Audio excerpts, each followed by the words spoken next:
శ్రీశైలం దగ్గర ఉన్న ఎస్ఎల్బీసీ టనెల్లో ఘోర ప్రమాదం జరిగి ఇవాల్టికి 9 రోజులు.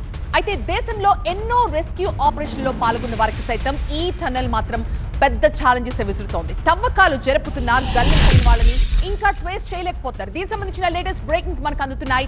ఎస్ఎల్బీసీ టనెల్లో తవ్వకాలు కొనసాగుతున్నాయి. జీపీఆర్ ఇచ్చిన 6 మార్కింగ్స్ లో రెస్క్యూ బృందాలు తవ్వకాలు చేపడుతున్నాయి. నిన్న రాత్రి జీపీఆర్ లో మరొకసారి సర్వే చేపట్టారు. ఒక చోట కేవలం ఐరన్ రాడ్స్ మాత్రమే ఉన్నట్టుగా గుర్తించారు.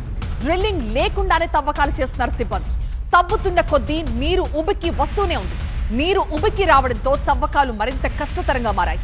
ఎస్ఎల్బీసీ టనెల్ దగ్గర సహాయక చర్యల్ని తెలంగాణ ప్రభుత్వం పర్యవేక్షిస్తోంది. ఇప్పటిదాకా మంత్రులు, అధికారులు టనెల్ దగ్గర రెస్క్యూని పరిశీలించారు.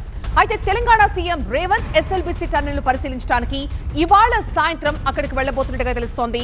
ఆ బ్రేకింగ్ కూడా మనకు అందుతోంది. సాయంత్రం 5 గంటలకు ఎస్ఎల్బీసీకి తెలంగాణ ముఖ్యమంత్రి రేవంత్ రెడ్డి వెళ్లబోతున్నారు. టన్నెల్ ప్రమాద ఘటనా స్థలాన్ని ఆయన పరిశీలిస్తారు. వనపర్తి బహిరంగ సభ తర్వాత హెలికాప్టర్లో దోమలపెంటకు చేరుకుంటారు సీఎం రేవంత్. దోమలపెంట నుంచి రోడ్డు మార్గంలో ఎస్ఎల్బీసీకి ఆయన వెళ్లబోతున్నట్టుగా తెలుస్తోంది.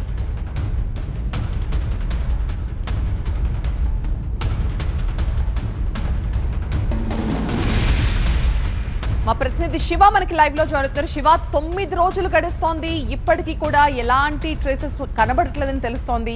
తవ్వకాలు ఇంకా జరుగుతున్నాయని, వాటర్ ఎక్కువ వస్తున్నట్టుగా తెలుస్తోంది. మరి దానికి ఇంకేమైనా ప్రత్యామ్నాయ మార్గం ఉందా? ఈ తవ్వకాలు చేత్తో చేయడమైనా డ్రిల్లింగ్ మెషిన్స్ తో కాకుండా?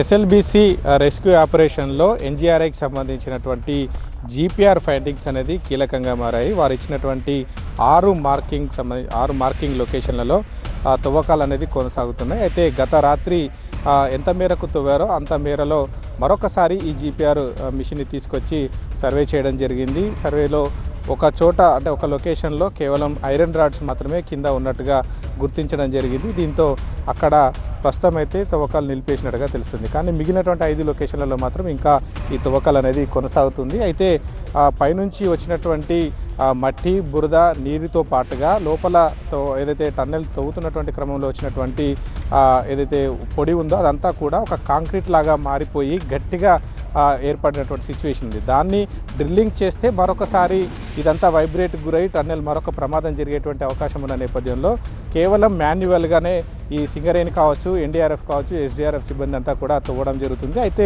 తవ్వుతున్నటువంటి క్రమంలో పెద్ద ఎత్తున నీరు కూడా ఉబికి వస్తున్నటువంటి సిచ్యువేషన్ అయితే కనిపిస్తుంది. ఈ నేపథ్యంలోనే ఇటు పక్క నీటిని బయటికి పంపింగ్ చేయడంతో పాటుగా మరో పక్క తవ్వడం అనేది జరుగుతూ ఉంది. ఈ నేపథ్యంలోనే ఈ జీపీఆర్ ఇచ్చినటువంటి ఫైండింగ్స్, లొకేషన్స్ పూర్తిగా తవ్వడానికైతే చాలా సమయం పట్టేటువంటి అవకాశం అయితే ఉంది. ఇక మొత్తంగా చూస్తే మాత్రం మరొక వైపు మిగిలినటువంటి రెస్క్యూ ఆపరేషన్ కూడా కొనసాగిస్తున్నారు. దాదాపుగా షిఫ్ట్కి 120 మంది రెస్క్యూ టీమ్స్ లోపల విధులు నిర్వహిస్తున్నటువంటి సిచ్యువేషన్ ఉంది. ఇక కన్వేయర్ బెల్ట్కి సంబంధించి కూడా రేపు మధ్యాహ్నం లేదా సాయంత్రానికి పూర్తవుతుందన్నటువంటి అంచనాలను కూడా ఇటు అధికార బృందం అయితే చెప్తూ ఉంది. ఇక మరోవైపు ఇవాళ సాయంత్రం 5 గంటలకు సీఎం రేవంత్ రెడ్డి ఎస్ఎల్బీసీ టన్నెల్కు రాబోతా ఉన్నారు. ఇక్కడ జరుగుతున్నటువంటి సహాయక చర్యలకు సంబంధించి ఆయన పూర్తిగా సమీక్ష జరపనున్నారు. దాదాపుగా 5 గంటల తర్వాత ఇక్కడికి చేరుకొని కొన్ని గంటల పాటు, అంటే సుమారుగా రాత్రి 9 గంటల వరకు ఇక్కడే ఉంటారు. ఇక్కడే అధికారులతో సమీక్ష చేయడంతో పాటుగా ఏదైతే బాధితులు ఉన్నారో గల్లంతైనటువంటి 8 మంది కుటుంబాలకు కూడా భరోసా నింపేటువంటి ప్రయత్నం చేసేటువంటి అవకాశం ఉందని కూడా ఇక్కడ అధికారులు అయితే చెప్తున్నారు. అందుకు తగ్గ